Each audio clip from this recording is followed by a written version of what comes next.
All right, it's in between, and I want to hit something that I experienced last night. I knew that this was coming. There's a band called American Aquarium. BJ Barham is the lead singer, a guy that tweeted out recently that this will give you at least the idea of why I like him so much.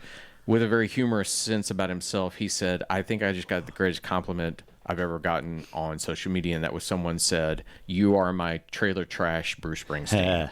And he said, I think now because of that, I know what I'm putting on my tombstone when I die. He's that kind of guy. He's very funny, very self-deprecating, but writes incredibly good songs. In fact, during the time of Trump and COVID, he wrote my favorite. It wasn't an anti-Trump song, but it was one of those he got elected and what's going on called "The World Is on Fire." I went to see him in Fort Worth last night. A man that is so gracious that even as he plays, he goes to his merch table and he shakes the hand of every person that buys something from him.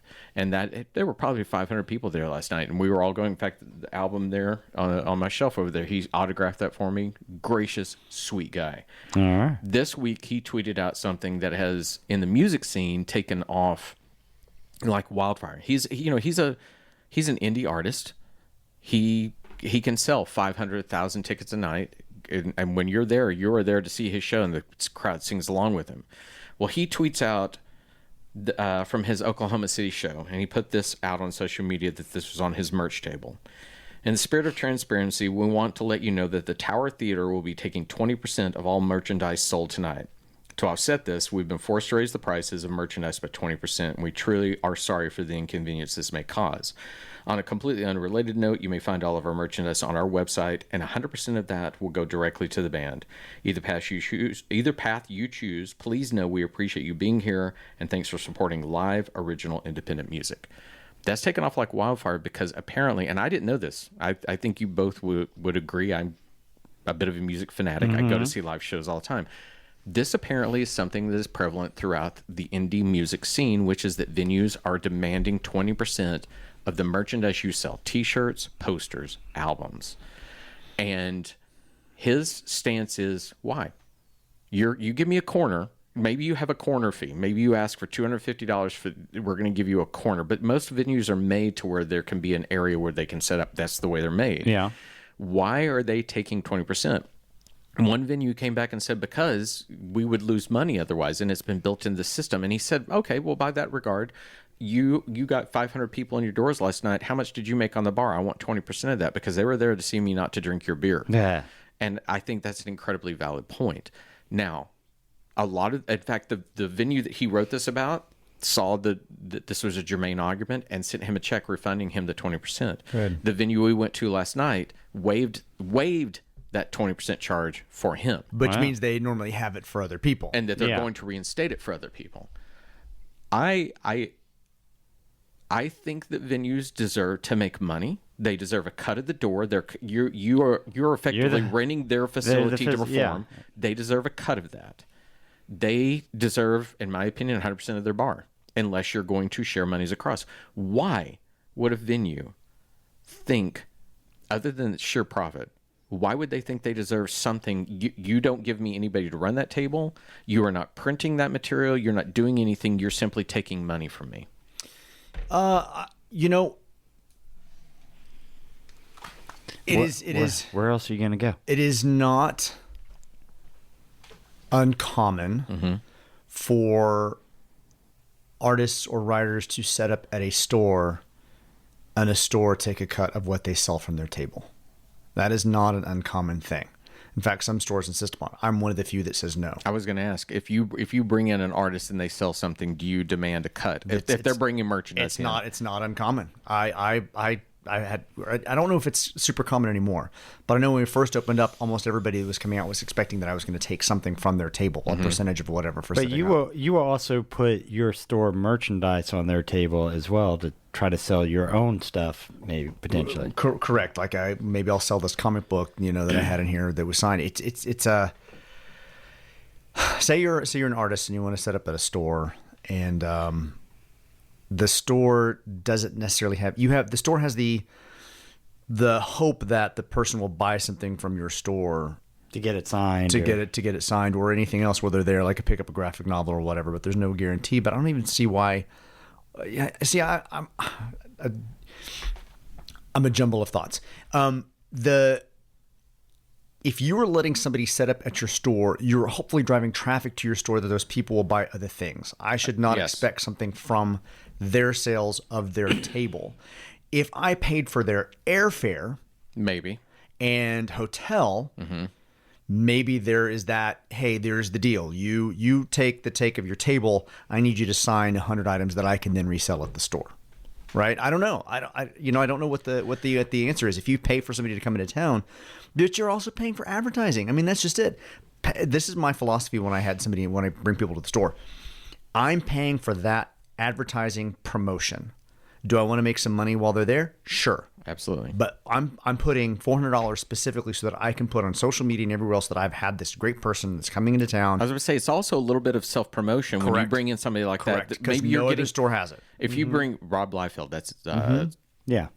Deadpool. Thank you, Deadpool. Jesus Christ! Because you guys keep talking about Spawn, the only thing in my mind was Spawn, Deadpool. When he comes in there, it is partially you want people to buy things, but you've had Rob Liefeld come to your store, and people might be exposed to your store in a way they've never been before. Right. So, I think there's a difference for a concert venue. You've created a space that is a concert venue, but people are buying tickets to be there. Like it's not like they're not already spending money to be at your venue. Now, and what BJ Barham has said, to be completely fair, and this dude, again, you may hear him and it's kind of, it's trashy country rock kind of thing, but his lyrics are not trashy at all. The man is very well thought, very well spoken. He came out when people started arguing, what's your contract? And he said, and to be fair, I signed the contract. He said, this is a typical part of this. I'm starting to call bullshit on it. Because the more I thought about it, I'm like, why are you getting a part of something that is mine? You give me that space. I don't know that I'm going to agree to this anymore. And it's now being picked up like Rolling Stone is carrying. He's an artist that gets reviewed by Rolling Stone, but he's not a cover person, right? They're carrying it. And it's starting to get national attention that this is not a fair practice. So I get all of these kind of things. I just don't quite understand. I'm going to take from you simply because you're in my doors. When I want, my venue is created to book artists. If I'm not booking artists in here, I'm not making money. Yeah. Now you want to take something beyond that agreement. So the venue is getting water, alcohol, all those kind of concession sales. Food outside as well. They're getting a portion of the ticket sales, right? What else do you need? Like, why do you need to take from these artists?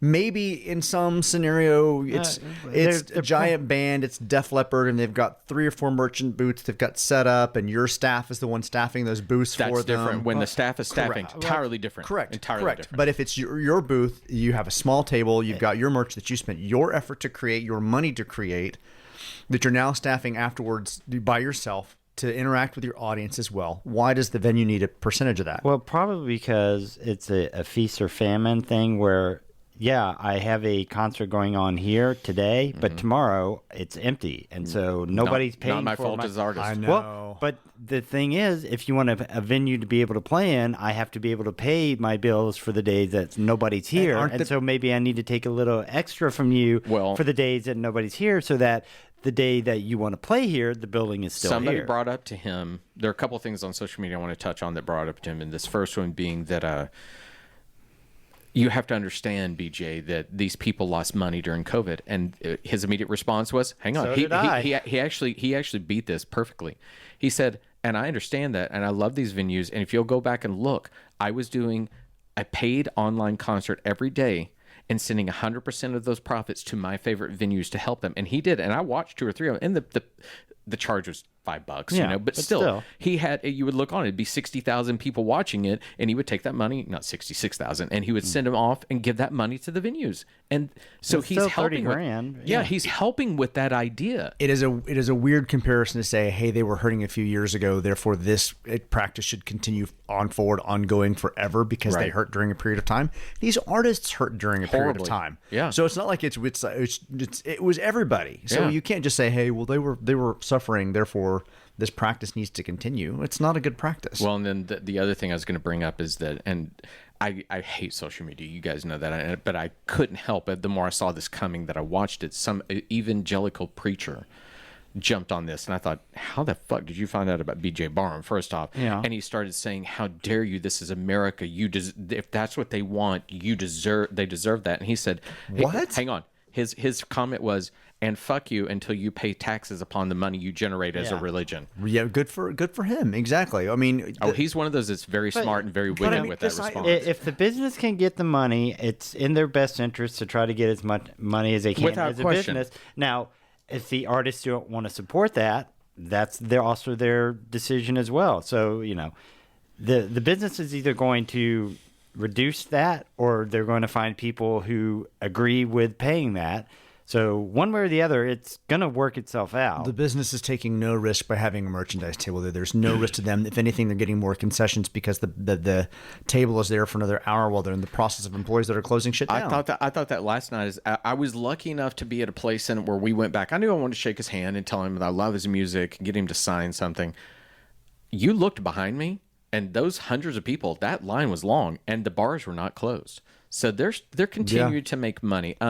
When they're sitting, they can continue to shut down the areas and kind of do their normal process because the people will be there and you're like shutting down the backstage area, stuff like that. So I don't know. I think it's ridiculous, and I'm glad that that artist stood up for it because it's stupid, particularly for small artists. Well, and I think that's the key is that especially in music now, you don't make money online with your music anymore. It used to be that's where your money came from. Spotify give you like 0.001 cent per stream or whatever. I have a little band that is only known kind of in this area, and maybe a month I get about $20. Imagine those artists that though are out there getting streams and they're getting nothing. They're getting very little money because the way that works is it actually goes to pay Taylor Swift because more people come to her. And again, that's a business model. More people come to find her, and then maybe they find me and come see me live. Therein being the truth. They come to see him live, and he makes that money at the door. That merchandise, and they'll talk about it. It's one of the reasons I don't even have a turntable. I buy it because that's where they make money. They make money on that, and I want him to continue. I like his music, and I'll buy an album that I can't even play to help out somebody I like. Why am I of $25 for that album? Why am I giving $5 to that venue? Doesn't make any sense. Does not at all. Because he shipped them there. They're on his bus. His people are selling it. Now let's shift gears. We were talking. Well, I don't disagree with you. So there you go. Even as a store that has people come and sign at your thing. But that's also beyond you being my friend. That's one of the reasons I appreciate you as a business owner is that usually you're going to err towards that side of that's not right. And I don't begrudge too many people the way they make money. But when you start getting those, whether this be the uber rich not paying taxes or whatever it is, that's not right. That should not be allowed. Let's shift gears and talk about story. We talked about the Matrix, those kind of things you set up well. And I'm going to start it by, because you opened Pandora's box with me, Tales of the Jedi. Have you watched the animated thing? Yeah. Yes. Did I watch it all? Yeah, probably. So to me, that was Dave Filoni. And this is Star Wars again, Tales of the Jedi. It's on Disney. Talking about the Ahsoka one? The Ahsoka episode specifically? Yeah. Remind me, what? So basically, they're little bitty, under 10 minutes-ish. Yeah. And there are all these kind of plug-ins that, to me, is Dave Filoni going and saying, oh, these things about Star Wars that you kind of think don't make sense, let me tell you these stories. It's also Count Dooku and kind of how he falls. This is how Dooku turns bad. Yeah, this is how Ahsoka goes from a little kid. To me, that first episode, when we watch Ahsoka is a little girl, her mom takes her out, and they go hunting, and this big saber-toothed animal takes Ahsoka. And the way they discover she's a Jedi is that animal doesn't eat her, and she puts her hand out, and it is a visual communication of what the Force is. And so when you brought up midichlorians, I swear to God, I shut that episode out and went to Shelley and I said, fuck midichlorians, fuck all that. This is how you do this. The original episode 1 should have never had midichlorians. We should have seen Anakin save someone and Qui-Gon witness that. They're slaves. They're doing something. All stories should be like that. So this goes to this thing of, don't tell me I'll show you something that'll change your life forever. Why can't storytellers think like this? Why have we gotten lazy to the point of, I'll blow your mind and show you the spaceship, or I'll take you to, I can only explain what the Matrix is by showing you. Why don't more people do that? Is it laziness? What is it? Do what? Sorry. Actually show me the story. Actually tell me. Oh, sorry, work just chimed in there. I didn't realize my work chat was I open. just think it's lazy writing. It's we want to stretch out a mystery, so we're going to use a pronoun game. You can't meet the mystery man. I have to. What do you mean? Well, when you finally meet him, it'll blow your mind. What are you talking about? Just tell me who he fucking is. I don't need mystery. What Just is the tell name me. of the woman that Orpheus? Is that Orpheus is the Lawrence Fishburne character, right? Morpheus. Morpheus. You're talking about the Oracle? Yeah, and he takes her to see that woman. Is it the Oracle? He's baking cookies. I love that scene in that movie. I think to have that grandmotherly type character was very interesting. But that is the moment in that movie where I was like, Jesus fucking Christ, just tell me where we're going. Words. Use it's your like words. that one drove me insane. It doesn't usually bother me that bad, but yeah, you can take that and make it completely insane. Now, to get to what you said, Andor. We start talking about all these things. What does it take to get to a revolution? I think that show earned, for me, everything where it kept opening doors. We're assuming you've seen all of Andor at this particular point. If you haven't, you might want to check out this podcast. But when this drops, it's February. They're already filming season 2. Did you see where the speech that lady gave at the end? That originally she said "fuck the Empire." No. Yeah, instead of "fight the Empire," she said "fuck the Empire." Wow. There was something really pretty powerful about watching this funeral thing happening and going, where are they going to take this in terms of Andor's going to come back, this is going to be a bad idea, and then the minute they start moving into the city, I'm like, oh shit, Marva didn't just let this go. Marva planned this out. I kept thinking about it early on. I kept thinking about the episode before or the start of this that Marva's surely got something. Yeah, because when you see that, like, all right, we're going to let him go. We push him back a couple hours. We're only going to let like 20 people walk down the street. And then all of a sudden you see anvil guys start kicking things off early and just the entire city walks out. You're like, oh, shit. Well, and what's his name? They call him Axis. Is that but his real name is... Oh, Skarsgård dude? Skarsgård dude. Stellan. He was there to kill Andor. Mm-hmm. And while we do get the confrontation of them at the very, very end, right. I feel like the Marva moment was also the moment that he himself had to change his path and his course. And that's the best of those kind of things when it affects every person in a different way. So good. And then the episode before where he's talking to the mole... Mm-hmm. We played that scene like 3 times. My husband and I repeated. I've given my whole life. What are you talking about? We replayed that scene when the mole comes down and talks to him, and he tells him exactly who he is and what he's doing and why he's doing it and why that mole. What have you given up? It's like, I've given up everything. He's going to go right back and go do exactly what he's supposed to do. Because of what I said to you, yeah. Just amazing dialogue, and I love following Mon Mothma and finding out this character that's kind of a bit player in all these other movies, but you don't know why she's important. And we're getting to see that unfold. And this show is just Genevieve, so well whatever done. her last name is, she is just fucking fantastic in that role. And yes, particularly because she was, a stand-in for Mon Mothma. Yeah. from episode from Rogue One was when she was first. No, you're right. She was in episode 1. That's episode 3. She was in episode 3. Yes, and then Rogue One, and then Rogue One, and just because they thought she looked like a younger version of her, and she's actually aged into it, and she's a great actor as well. Well, that's exactly it. She looks the part. She's an absolutely lovely, beautiful woman, and you think, wow, she's got this entire package. And oh shit, the crumbling within herself. Even when she sits in the back of that cab, knowing that guy in the front's listening to her, knowing that she's being betrayed all around, setting it all up, and you could just see the torture within her. She was fucking fantastic. Well, I don't even think I knew. Now, granted, I haven't read the novel series. I don't even think watching 4, 5, and 6, or Rogue One, or Episode 3, how important that particular character was in starting all of this. That's what I love about this. We're getting introduced to these characters, and there's not a Jedi wielder anywhere. No lightsabers at all. And there have been so many people in the Star Wars community bitching about that. I'm kind of actually relieved. I'm fine with that because Star Wars doesn't have to be lightsabers and magic. It can be the people that are, and it's not even building the Death Star. It's not even the Emperor or Vader or anybody. It is literally the middle line managers that are doing all of this stuff. We're having to see, just how they have to maneuver and how the Empire has to farm out some of their work to independent contractors because the universe is a big goddamn place. It's the oppression of a universe, but also the crumbling of the organizations within each planet too. You'd look at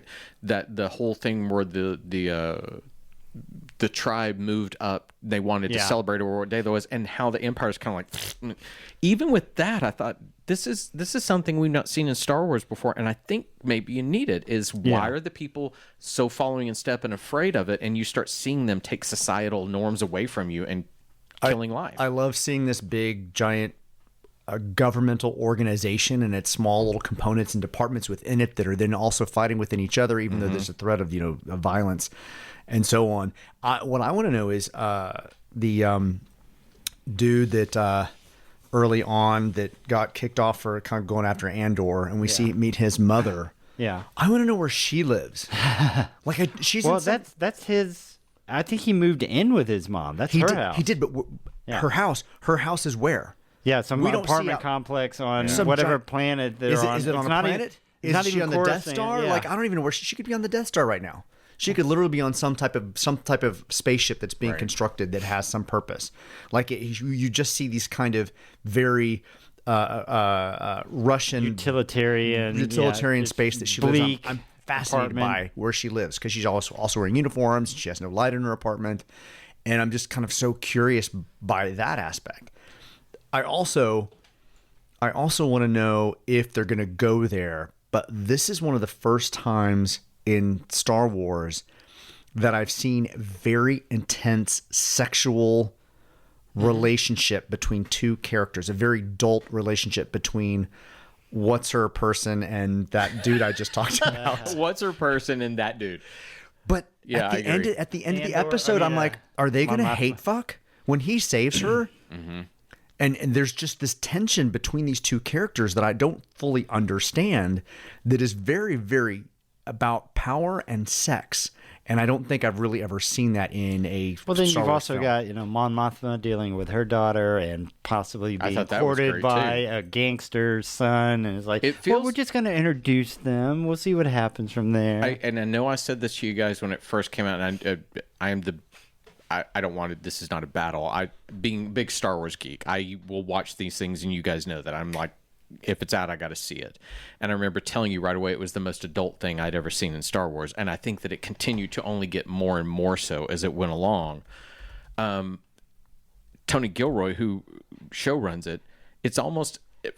I'm not saying that he hasn't done adult things before, but it's almost like, did something like Game of Thrones open a Pandora's box for him of, oh, wait, we could take Star Wars and give adult ideas. And one of those things, by putting the mom character, who's a little bit of a Jewish mom, that there's no doubting that they went with that stereotype. And there were a lot of people that jumped on it. Blah, blah, blah, blah. But what I thought was, okay, so you're good with waspy parents of being very, but then squashing down his dreams. Why can't we see more of this? I want to see different cultures and different ideas within the Star Wars universe. I love fucking the Force theme when it plays. I will cry every time it comes on, even in bad versions of the movies. It moves me. I don't want to see any more Jedi for a while, unless you're going to show me hundreds of years ago and what it was really like, Old Republic or something. I'm so excited to see a group of people pissed off that they're being treated this way and understanding why there's a rebellion. And by the way, Jimmy Smits better be in season 2 because if he's going to be a part of it and no Mothma by Rogue One, he better show up in this. I want to. I don't know if anybody's noticed this nod, but it's particularly done with Skarsgård Luthen. It's specifically done with Luthen's shopkeeper friend. Okay. They're doing what they can in a very small way to style her like Rachel from Blade Runner. There are some very Blade Runner clothing and art direction choices made when they're dealing with some of the Coruscant. Her hair had that same kind of curl down and back when she was talking to Vel. There's just something they're doing specifically with her character, and her in the cast. She's not listed in the cast overview. I love the Cinta character when she's talking to Vel and basically saying, hey, we may have a relationship, but this comes first. And it's hard. It's super hard to kind of have this Vel wanting Cinta and Cinta being like, this is what I'm focused on. This is my focus. And you have to understand. And right. So well done. Yeah. There was only one thing in the entire episode, in the entire series that I kind of went, ooh, didn't like that. And that was when Andor escapes. And he goes back to a girlfriend's house to find his gun with the credits. Yeah, they left up there before he went in prison. I didn't like the idea. I don't mind him going back to get him because you stashed it and he needs it. I felt it was a little cheesy that he got out of bed with her to go find it. It was like, why didn't he just sneak in under cover of darkness or something like that? That was the only time that in the whole thing I went, I didn't need to see him with alien girl fucking around. But, you know, overall, and there was something, as you talked about that, that shopkeeper, there's something about her that I read where a lot of people start, and I was trying to see if I could find who that actress is. I guess she's not listed in the overview cast. A lot of times you'll get a full breakdown, and I can't get that here. Apparently the character's name is close to Leia. And if you look at that actress, she doesn't look that dissimilar from Carrie Fisher. There are a lot of people trying to say, is that Leia? Yeah. I think that wouldn't work because she's princess and you couldn't hide her away. No, yeah. But once you think that, I promise That's all you see. She has that little bit of a bulb nose at the end, and she even sounds a bit like Carrie Fisher did in the first film with a little bit of an English accent. So I got where people were going from. Yeah, but how could she be a senator at some point? If they're going to do that, I'd be really disappointed with that. Yeah, I don't think they can. I don't think they can go that direction. Fly. She should be crazy undercover at this particular point. So how would you feel in this if they did recast someone as Leia? Because if you're going to tell these stories of rebellion, she is a character that at some point she probably needs to be in there somehow. Well, let's think about the end of episode of Rogue One. In Rogue One, she is now given the plans that she leaves with. Yep. She is a senator at that particular point, so it's a possibility we could see her as a senator in the later part of the show. Do we know how long she was a senator? Yeah. For how long? Right. I don't know. You could. I'm She's sure supposed somebody to be out 18 there says it. when A New Hope happens. 18, So 19, I mean, we something. could. She would be probably. She could possibly pop up in the end of the thing, but she doesn't. I don't think she knows who Andor is. Well, this next season is supposed to dovetail into Rogue One. It is supposed to 100%. We are there. You think of that Jimmy shows up in Rogue One. That's one of the reasons I'm like, to me, he almost has to be introduced if you're going to dovetail that perfectly. And then, in the simple things that are said, occasionally what he would know, that he would know Obi-Wan, obviously from the Obi-Wan series and what all these things, and they've dealt together. I could see them introducing Leia, but it would almost be like she needs to be with him. We've already had a young Leia. I mean, we've already recast her once. There are a lot of people that threw fits about the, de-aging Mark Hamill and putting that thing in there. I almost wish they would just recast him. If we're going to tell these stories, what's wrong with that? I love Mark Hamill. Did you like the Han Solo casting as a younger actor? I did. I didn't mind it. I still don't hate that movie the way a lot of people do. I think it's an actually fun little movie. Sure, it's on the nose. I think they tried a little too much with it, if you ask me. I do too. They tried to make too many things happen in one film that should have been spread out a little bit more. Might have been better as a television show. Well, honestly, Lawrence Kasdan's son was, co-wrote that with him, and he did Willow, which I was never a Willow fan, so I'm kind of like, meh. But he said, trust me, the idea that no one ever thought Willow would come back when we've done a TV show, he said, I promise you, Solo as a TV show would work, which makes me think he's done this. If it's a hit, they might look to him and let him do a TV show with it. Willow, Gaia. Did you like Willow? It was not good. I was like, The show or the original? The original. Chris is a fondness of it. I don't know that I've actually really watched it. Have you watched the show? No, okay. I feel like the original movie was one that would kind of pop up on cable every so often. I watched like a few minutes here and there. I wasn't the age for Willow. The only thing that stands out in my memory is that morphing scene was such a big thing, and that was it. Other than Warwick Davis, who, Warwick Davis, good on him that he's had such a long career, and being able to turn it into stuff. But of course, my wife saw the commercial for it, and she went, "He's still alive." I was like, "He's still alive." Yeah, seriously. We saw like one of the mini webisodes I think that they did, and it was just odd. Like, oh, okay, he's all right. He was in an HBO show called Life's Too Short, I think. Oh, really? Yeah. Well, he's also, anytime now there's a live Star Wars convention, he's there. Almost always one of the hosts of it. So that's kind of why I knew he was still around. I see all that. Anybody got anything else? That's it for me. That's a lot of topics covered. We did. We went around the world. We talked and talked. Good show. Okay. That is it. We'll wrap it for today. And obviously, we'll be back next week with more episodes for Marky Mark and Mill and the Apes. So until then, everyone have a great weekend. Have a great day. Have a great life. You're not my manager. Bye. Bye, everybody.